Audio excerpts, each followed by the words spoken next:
Hi, Paul. Dear. Everything okay? No, I can't find my dummy. What am I going to do? Well, suck your thumb. That'll be all right. Not that kind of dummy. A tailor's dummy. I need it for sewing. A tailless dummy? I never knew they had tails anyway. Not tailless, tailors. Oars. Oars? Yeah, you need it to make clothes. Oh, you'll want a clothes oars then. Don't be... Look, just go and find the dummy. I'll go and find the dummy. Oh, where did I put it? ChuckleVision, ChuckleVision, ChuckleVision.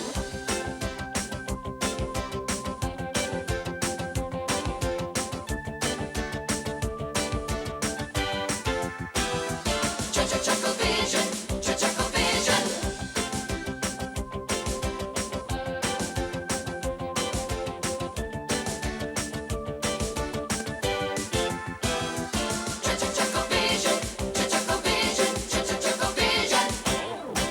Good morning and welcome to ChuckleVision. We've got a really interesting programme for today. It's all about making clothes. And to start with, you need a dummy. And here he is. I can't find it. Oh, no. Where was it supposed to be coming from? Well, you remember Dan McGann with the van? Oh, from the Isle of Man? That's right, yeah. Yeah. Well, his brother, Ted the Thread. From Birkenhead? That's him, yeah. Yeah. Well, he was supposed to deliver it this morning. Look, if he doesn't deliver it, you better give Bry the Tie a ring. Bry the Tie? Yeah. Where's he from? Barnsley. He'll lend us one. Got it? I think so. Dan McGann from the Isle of Man, or Ted the Thread from Birkenhead, or Bry the Tie from... He's got it. Now, as I said, in today's programme, we're going to show you how to make some stylish but simple clothes. Well, as you can see, we've got everything laid out here on the table you need to make the clothes. And... Barry, you've gone bald. I've grown a bit as well, haven't I? No, it's a dummy, I actually. can see that. It's just been delivered. Oh, by Dan the Van or Ted the Thread? Neither. That Frenchman from the post office. Who's that? Marcel the Parcel. Oh. Well, earlier this week, we went out to see where you could buy some good materials. Now, if you're looking for material, the best place to go is a shop like this. There's always plenty to choose from, and you can usually pick up a bargain or two. Hey, what are you doing? Well, I'm telling them how to buy material. What for? Well, to make a cheap wardrobe. Oh, wardrobe? Yeah. Buttons. Buttons? Yeah. What do you want buttons for? Well, to go down the front. Why don't you use doorknobs? Oh, no, they'll be too big. Look, you go back to the studio, I'll be along in a minute. Buttons. Oh, right. Stage 3 of how to design and make your own wardrobe. Barry, where are you? Yeah, then. Oh, there you are. What's the piece of wood for? Well, you said you were making a wardrobe, and to save you time, I've nailed the buttons on for you. How many more times? Not that kind of wardrobe. A clothes wardrobe. We're making clothes. Oh, you don't need the wood, then? Certainly not. Get rid of it immediately. OK. And don't be long, because I need your help. I've got rid of the wood. I can hear. I gave it to Tom McGraw. Tom McGraw? Yeah, he works with a saw. Oh, here. Have you seen my pattern? Yeah, it's very nice, isn't it? No, not that kind of a pattern. A pattern that you make clothes from. You lay it on your material and then you cut out around it. Cut out around it? Yeah. Can I do it? Because I love cutting out. No, you can't. This design I'm working on is too important. It's going to get me noticed. Yeah, it is a bit bright, I suppose. No, it's because it's unisex. Unisex? Yeah, it can be worn by both men and women. Oh, it must be very big, then. Why? Well, you said it can be worn by a man and a woman. Not at the same time. Now, look, have you seen my pattern? Well, what's it look like? Well, it's a piece of paper with black lines all over it. We was here before. Only about 10 minutes ago, I saw it. Where is it? Hey, look, I tell you what. Looks a bit like this here, look. Yeah. Just a minute. Looks very much like... It is this. Have you touched this? Me? Touch that? Have I touched that? You're asking me if I've touched that? Yes. I thought so. Look at the state of it. It's full of nail holes. Well, I used it to wrap my nails in when I was making the wardrobe, before you changed your mind. Before I changed it... I never... Look, just go and get that sorted out. All right. While I sit here and watch armchair theatre. But... No buts. But... But. OK. Oh! But there's no chair. Christopher's gran knitted him a jumper. He tried it on. Thanks, Gran. I wear it for school next year. He's joking, Gran, said his mum and gave him a look. He'll wear it at school tomorrow, Mum. That's what he'll do. Of course I'll wear it, Gran, said Christopher. I can't stand jumpers that are too tight. Thank you very much for making it. If the truth be known, you could have got the whole school football team inside the jumper and the reserves and still have had room to rent out. In fact, it wasn't so much of a jumper, it was more of a tent. Gran must think you're Goliath, said Christopher's sister, Deb. What a gorilla. Look at the length of those arms. It's not that I don't like it, ma'am. said Christopher when they got outside. I mean, it isn't really. It's just that I've got football practice after lunch and I can't play football wearing this. I mean, come on, ma'am, be reasonable. It'd be like playing football in a dress. Well, take it off first then, was all she said. But I won't have time, said Christopher, because it was his turn to clean out the gerbils. And then he had to program the computer for the infants to play games. He wasn't going to have time to breathe before football practice, never mind change out of Gran's jumper. I mean, you don't get in and out of a thing like this in a hurry. You're wearing that jumper, and that's that. The next morning, Christopher got up and put on the jumper. He had one last hope. Do we really have to wear this, Dad? If your mother says so, he said. I do say so, said his mother. Now, shut up and eat your breakfast. And that was that. Suddenly, Deb started spluttering into her cornflakes. What's happened to your hands? Christopher was beginning to wonder the same thing. It'll be perfectly all right, said his mam, rolling up his sleeves a metre. There, you see. Well, he couldn't actually. Well, not his hands, anyway. Even rolled up, his sleeves came down to the tips of his fingers. Yes, said his dad. It's not bad at all. You never guessed he had holes in the knees of his trousers. You'd never guess he had trousers at all, said Deb. It's a shame it's so short, though. A few more rows, and he wouldn't have needed any shoes either. Just think of the money he'd have saved. And with that, she went off whistling to catch the bus. Christopher wasn't quite so happy.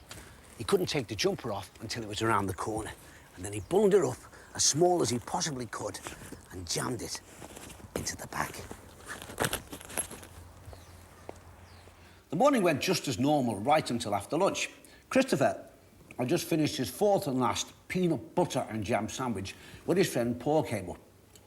What about the gerbils? He asked. And there was about 10 minutes to go before football practice because Mr. Bunyan, the coach, was a slow eater. The gerbils live in a big old cage on top of Oxford Junior English and New Worlds to Conquer. There are two of them, Grumpy and Dopey. They have a pretty boring life up there on top of the bookshelves. Paul and Christopher had done this job hundreds of times before, so they had it pretty well organised. They put both the gerbils in the waste paper basket, and then they took all of the old straw out of the cage and put in some new straw. Then Christopher would refill the water bottle, while Paul filled the bowl with some fresh nuts and some seed. Then, because there was still 4 minutes left before football practice, they let Dopey run about for a bit on top of the table, while Paul took Grumpy on a grand tour of the classroom. This was to make up to them for having such a dull time in general. They were all having a great time, then disaster. Grumpy isn't called Grumpy for nothing. Right in the middle of this fabulous tour, while Paul was introducing him to the newts, Grumpy bit Paul on the finger and Paul dropped him. This was a real emergency. Christopher had to put Dopey somewhere safe while he helped Paul catch Grumpy. So he put Dopey in his bag on top of his jumper and he zipped it up. They got Grumpy out of the new tank in the end. Then they heard the whistle blow. So Paul and Christopher had to dash so they could get the boots on in time for practice. It's not true that Christopher forgot about Dopey. He remembered him right in the middle of the last lesson. But it was too late to do anything about it then. But as soon as Miss Harvey went out of the classroom, Christopher whipped Dopey out of the bag and put him in the cage. Then he went home. The first thing his mother said was, "Where's your new jumper?" Christopher got it out. "Look," he said, "it's perfectly okay." And he held it up. It felt different somehow, lighter. Then he saw it. It wasn't like a tent anymore. It was like a mosquito net. It was full of holes. Hundreds of them. Even Deb stopped chewing for a minute. "Moths," she said. "No, not moths. Gerbils. Just one little gerbil." Dopey had certainly had a busy afternoon. And when Christopher's mother eventually got her voice back, she had a lot to say. "And don't you ever expect your poor grandmother to knit anything for you again if he can't take better care of your clothes than that?" "No," said Christopher. "I see that. I'm sorry, ma'am." And then a thought struck him. Maybe every cloud does have a silver lining. "Next time, ma'am," he said, Why don't you get Gran to knit something for our Deb? They went upstairs to tidy his room. ChuckleVision, ChuckleVision, ChuckleVision. How's it going? Just finished. It's as good as new. How's it going? Oh, I've just finished. As good as new. Hey, it's very good, isn't it? Isn't it good? Yes. Yeah. Well, now that I've finished smoothing out the pattern, it's time for stage 3 of the course. We'll lay the pattern on the material and cut it out. Oh, can I cut it out? Yeah, OK then. Great. Yeah, but be careful with it, won't you? Because it's got to be modelled later. Oh, can I do that as well? Well, have you ever done any modelling? Well, it's my hobby. I make aeroplanes out of plastic kits. Oh, well, you've got the job then. I have to make a few alterations, though, to make it fit me. Well, that's OK, but don't make a mess of it. I won't make a mess of it. Because you know what I'll do if you make a mess of it? What? Tonight, when you go to bed, a great big hairy vicious spider will come out and creep all over your pillow. Oh, I'll leave my pillow on the landing then. Right. Now, you get on with that while we take a look at a special film report on haute couture. I bet you don't know what that is, do you? Of course I do. Horticulture. It's to do with plants and things. No. Haute couture is to do with clothes and things. Oh, is it? We here at ChuckleVision thought it was about time the McChuckle brothers improved their image. So we sent them off to a leading horticulturist. Haute couturist? Haute couture person? Hey, you'll know.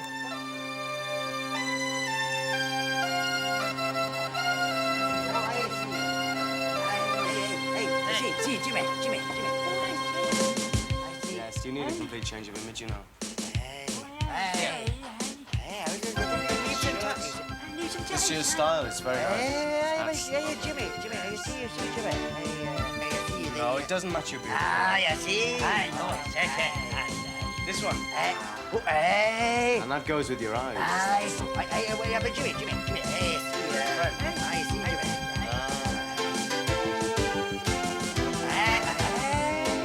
It's very nice, Alan. Jimmy. The suit, you see. Do you want a suit? Well, you've come to the right place. Follow me. Hey, see you, Jimmy. Hey, see you, Jimmy.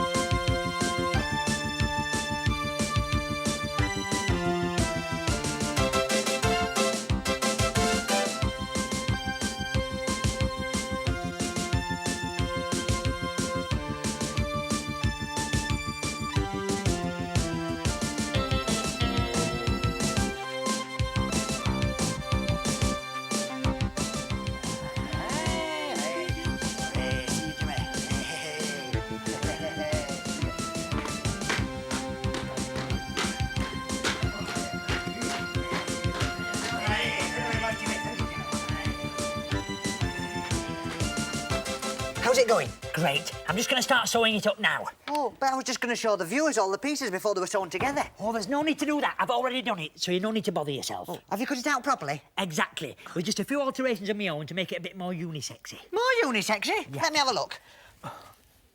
What's the hole for? It's for putting your head through. Like that. No, I hope you haven't made any more alterations. I've just added the odd button here and the odd zipper there, that's all. Well, as long as it doesn't detract from my overall design. Oh, no, it doesn't do that. That's all right. Oh, that's telephone. I'll go and answer it. Right. Hello, ChuckleVision. Program controller speaking. Oh, yes. Oh, certainly. Oh, thank you very much. Absolutely, yes.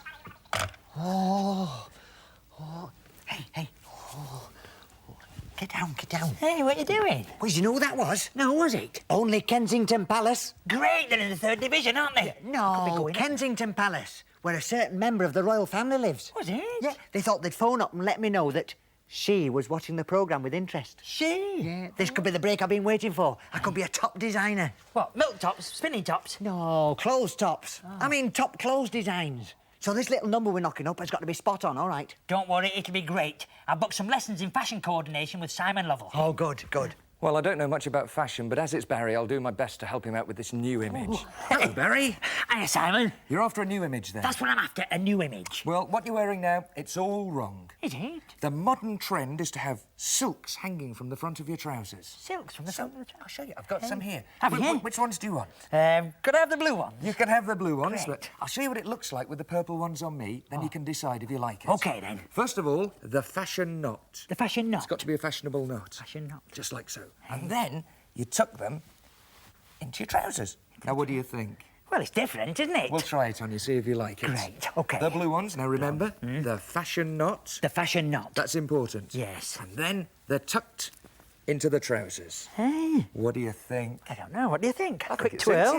you. Now, we've got 2 more silks here Yes. for a bit of fashion magic. Fashion magic. Which one do you want? Could I have the green ones? You can have the green one, aye. Great. Tuck them into the bag. In the bag. Now, what you're going to do, you're going to wave your hand over the bag. Right. Not yet. Oh, And then, as you wave your hand, you're going to say the magic word. magic word. I want a whole new fashionable image. I want to hold... And then, when you're doing that, Yes. the 2 silks will vanish from the bag. We'll fly all around the studio and hopefully create and complete our fashionable ensemble. Here we go. We're Are we- ready. are we We're ready? This is it. I think I've got it. Fashion magic. I want a whole new fashionable image. Sensational. Because if we look into the bag, you'll find that the 2 silks have indeed vanished. They've gone. They've gone. Where have they gone now? Well, hopefully they've completed the fashion bit. Hey. And if we look at my silks, why at the heart? The yellow one. The yellow one's there, completing the image. This Good. is it. Shall we see what yours is like? That's it, yeah. Right on the end. On the end. 1 silk each. Right. And on the count of 3. Yeah. 1, 2, 3, and there we Three. have. Just a minute. Back to Paul in the studio. Paul. Hey, Barry, come on, hurry up. We've got to get this dress finished. You get on with it. Don't worry, I'll knock it up in just a few seconds. Oh, good. Right. Well, you've seen the materials chosen, you've seen them cut out, and soon you will see them sewn up. I've finished. Oh, soon you will see them ironed and worn by our model Barry. Not a model Barry, a real Barry. Just shut up and get on with it. I'm having a bit of bother. What with? Buttoning up the braces. Braces? I didn't design any braces. No, I added them to make it a bit more unisexy. Well, I hope you haven't ruined my creation. Our creation. My creation. There's a lot hanging on this. Only the shoulders. Well, hurry up. Right, I'm ready. Oh, great. And welcome to the 87 ChuckleVision Fashion range, designed entirely by myself. Now, Barry is wearing a cute little number which... What? What? What is it? My improvements.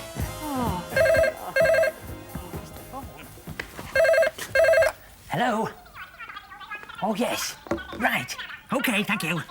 Who was it? Kensington Palace. Oh, no, I forgot about that. What did they want? They want to know if you can play in goal on Saturday. Oh, great, I'll get my stuff.